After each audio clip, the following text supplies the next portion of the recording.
हाँ, तो लास्ट में आपको यहाँ पे बता रहा हूँ जो कि जो इम्पोर्टेंस क्या है कलेक्टिव बार्गेनिंग का इंडिया में। देखिए ये लास्ट टॉपिक है इस मॉड्यूल का। तो कलेक्टिव बार्गेनिंग बहुत ही क्रूशियल रोल प्ले करता है जो Indian labour legislation point of view से। बहुत ही ज्यादा इम्पैक्ट इसका है देखा जाए तो एम्प्लॉयर एंड एम्प्लॉय दोनों के लिए। सबसे पहला तो जो ये एक्ट के वजह से वर्कर्स का राइट प्रोटेक्ट होता है, मीन्स इस प्रोसेस के वजह से वर्कर्स का राइट प्रोटेक्ट होता है। तो फर्स्ट है protection of workers right.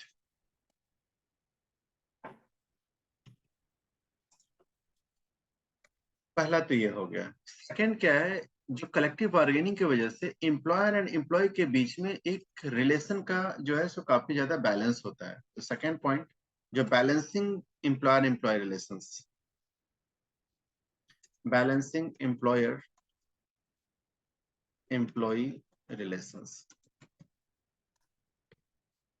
Next इसके बाद एक चीज और भी ध्यान रखेंगे आप, जो जो भी लेबर डिस्प्यूट्स है उसका भी रिजोल्यूशन होता है।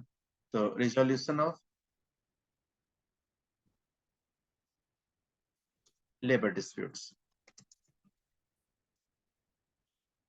अब ये नेक्स्ट जो जो भी एक अनरेस्ट वगैरह जो है ना, क्योंकि हमारा बहुत ही पॉपुलस कंट्री है यहाँ पे, अगर इफेक्टिव कलेक्टिव बार्गेनिंग नहीं हो तो देखेंगे जो कि जो अनरेस्ट ज्यादा फैलेगा, स्ट्राइक्स ज्यादा होगा, सोशल डिसरप्शंस ज्यादा होगा। तो इस चीज को अवॉइड करने के लिए भी जो है सो ये एक बहुत इंपॉर्टेंट रोल प्ले करती है। तो अगर देखें तो प्रिवेंशन जो अनरेस्ट का है वो प्रिवेंशन ऑफ अनरेस्ट यानी कि रोकती है अनरेस्ट को।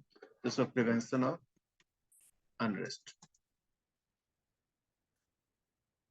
नेक्स्ट इसकी वजह से लेबर मार्केट भी जो खास कर productivity and quality of work. हाँ, ये जो प्रिवेंशन ऑफ अनरेस्ट का मतलब क्या, जैसे कि जो आपको जैसे है ना, मैं एक आपको वाइल्ड कैट स्ट्राइक बोला था जो कि जो ऐसे ही बेवजह का सब जगह फैलने लगा स्ट्राइक। तो ये सब चीजें की चांसेस नहीं, क्योंकि इंडिया हमारा बहुत ही पॉपुलस कंट्री है और यहाँ पे क्या है देखें तो छोटी छोटी बातें भी वाइड स्प्रेड होता है और उससे लेबर में अनरेस्ट ज्यादा फैलेगा। एक दूसरे को लेकर के भी सिंपैथेटिक भी जो स्ट्राइक हो सकता है। तो ये सब चीज की चांसेस नहीं रहेगी अगर इस चीज को रोक दिया जाए बिगिनिंग में ही। यानी कि अगर उसको एग्रीमेंट साइन कर लिया, कलेक्टिव बार्गेनिंग प्रोसेस हो गया, नहीं स्ट्राइक पे गए, तो ये एक पॉजिटिव अदर्स इंडस्ट्रीज के लिए भी साइन होता है ये। नहीं तो एक इंडस्ट्री को देख के दूसरी इंडस्ट्री भी फॉलो करते हैं, ऐसा भी होता है। तो ये चीजें आप और ये बहुत ज्यादा जाता है माइंड में। आज देख रहे हैं जो कि जो बैंक वाले स्ट्राइक पे हैं तो दूसरे दिन हॉस्पिटल वाले को लगता है जी नहीं हम लोग को भी स्ट्राइक पे जाना अब जरूरी है। तो वो उसके भी यूनिलिटी में नहीं सही में, तो ये सब चीजें भी इंडिया में थोड़ा ज्यादा ही होने का चांसेस रहता है। तो उस चीज को प्रिवेंट करता है कलेक्टिव बार्गेनिंग। ओके,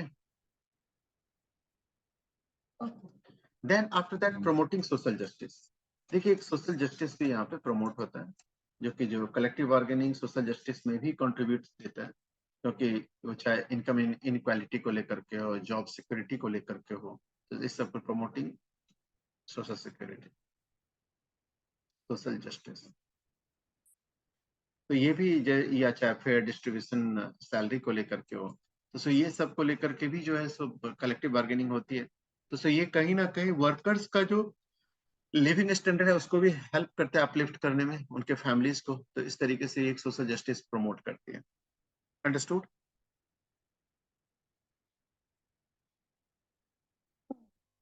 और जैसे कि पहले भी बताया हुआ था इकोनॉमिक ग्रोथ एंड स्टेबिलिटी आता है। तो एक और पॉइंट लिख लीजिए, इकोनॉमिक ग्रोथ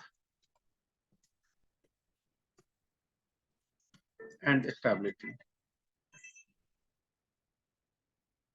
यानी कि जब भी लेबर रिलेशन स्टेबल होगा, वर्कर्स सेटिस्फाई होंगे एम्प्लॉयमेंट कंडीशन से, तो तब जो है सब पूरी की पूरी ओवरऑल जो है इकोनॉमिक ग्रोथ होगा और स्टेबिलिटी होगी। तब पूरी पूरी ओवरऑल इकोनॉमिक ग्रोथ और स्टेबिलिटी आएगा। तो ये भी एक पॉइंट आप याद रखेंगे। तो इस सब तरीके की बेनिफिट्स जो है ना, ये पूरा, हाँ in respect of labour. Yes. देखो अब एक चीज और आप समझिए ना, जो कि जो जब भी हम सोशल जस्टिस की बातें करते हैं, ठीक है, कलेक्टिव बार्गेनिंग जो है ना, ये आपको सोशल जस्टिस का मतलब क्या हुआ, जो आपका जो भी इनकम इनक्वालिटी नहीं रहेगी। अगर मान लीजिए किसी को बहुत एक्सप्लॉइट किया जा रहा है, वैसा नहीं होगा। जॉब को लेकर सिक्योरिटी नहीं है, अगर कभी एम्प्लॉय को अभी आज काम पे लगाया गया, अचानक हटा दिया, तो ये सब चीजों की चांसेस नहीं रहेगा। डिस्ट्रीब्यूशन फेयर डिस्ट्रीब्यूशन वेल्थ का होगा, these all clear. This is all the importance of collective bargaining in India. यानी कि अगर देखा जाए तो ये एक बहुत ही इंपॉर्टेंट रोल प्ले करता है सोशल जस्टिस में, इकोनॉमिक स्टेबिलिटी में, फेयर ट्रीटमेंट ऑफ वर्कर्स में। यानी कि इस सब को लेकर के बहुत ही ज्यादा ये एक कंस्ट्रक्टिव रोल प्ले करती है कलेक्टिव बार्गेनिंग। मतलब एक तरह से देखा ये कंस्ट्रक्टिव मैकेनिज्म है जिसके जरिए लेबर इश्यूज रिजॉल्व होते हैं, एम्प्लॉयज का भी और एम्प्लॉयर्स का भी। So this is all about, यही था ये मॉड्यूल आपका जिसमें पूरी कलेक्टिव बार्गेनिंग के बारे में हमने बताया। और नेक्स्ट टॉपिक जो आपका होगा मॉड्यूल 25, जो अगली क्लास में हम लोग करेंगे, जिसमें वर्कर्स पार्टिसिपेशन इन मैनेजमेंट के बारे में डिस्कस करेंगे। और फिर ट्रेड यूनियन, ILO, ये इंटरनेशनल लेबर ऑर्गेनाइजेशन के बारे में आगे बताएंगे। तो so next topic we are going to discuss workers participation in management. ये भी इंपॉर्टेंट है इंडस्ट्रियल रिलेशन को लेकर के। तो यहाँ तक सारी चीजें में तो कोई दिक्कत नहीं होनी चाहिए ममता।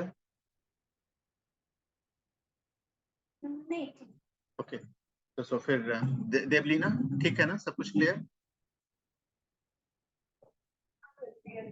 तो आज यहीं तक सेशन रखते हैं, अगली क्लास से फिर हम लोग सेकंड मॉड्यूल में, नेक्स्ट मॉड्यूल में आ जाएंगे, 25th मॉड्यूल में। Okay, okay then, bye everyone, bye all. Okay, welcome.